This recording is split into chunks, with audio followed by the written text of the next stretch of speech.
The Gaza War, also known as the Israel-Gaza conflict, began on December 27, 2008. It lasted for 3 weeks up till January 18, 2009, when Israel launched a massive surprise air attack on Hamas's civilian police. Multiple conflicts have led to the escalation of this event, similar in nature, dating back to the creation of Israel.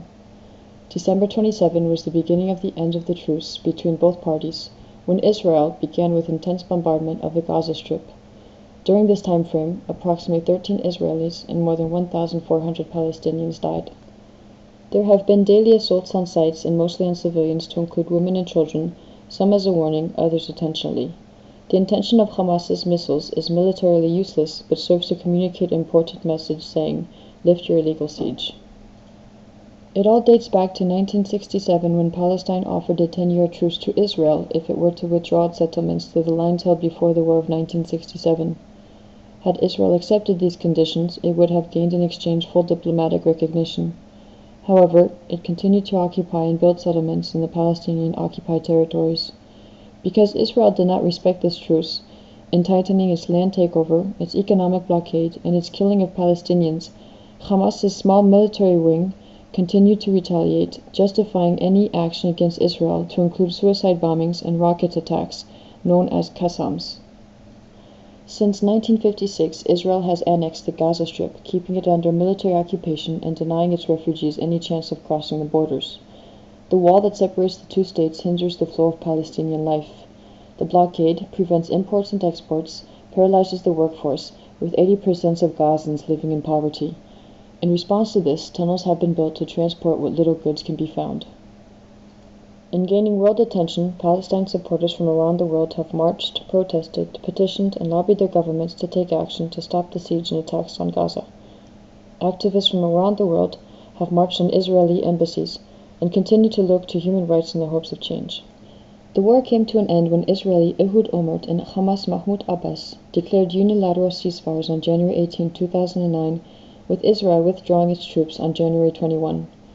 On the other side of the Atlantic, American President Barack Obama refused to recognize Palestine on the grounds that Hamas refused to renounce violence, yet he reinforced Israel's right to exist as a Jewish state.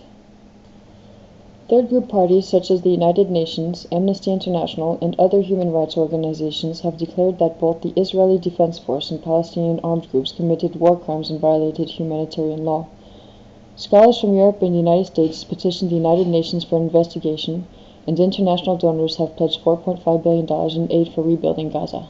The ceasefire resolution of January 7, 2009 failed to end hostilities. The Israeli siege continues to unfold, with Israel continuing to increase its building of settlements. The outcome of the Gaza war has furthermore left Hamas stronger than before, giving it an enhanced legitimacy among the Palestinians, and it has failed to silence their message-given Qassams. During the 2009 election campaign, Israel elected a new coalition government led by Likud's Benjamin Netanyahu. In the meantime, Israel has moved on to focus on other concerns such as nuclear arms defense, leaving the Israel-Palestine conflict unresolved. All in all, during the 3-week conflict, 960 civilians, 239 police, and 235 soldiers died. Of this, 288 were children, 121 women, of which some were forcefully murdered. A further 1,606 children and 828 women suffered injuries.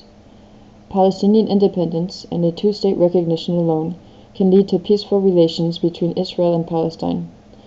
As stated at numerous councils before, peace between Israel and Palestine is vital for security, freedom, and success among players, regional factors, and the world at large.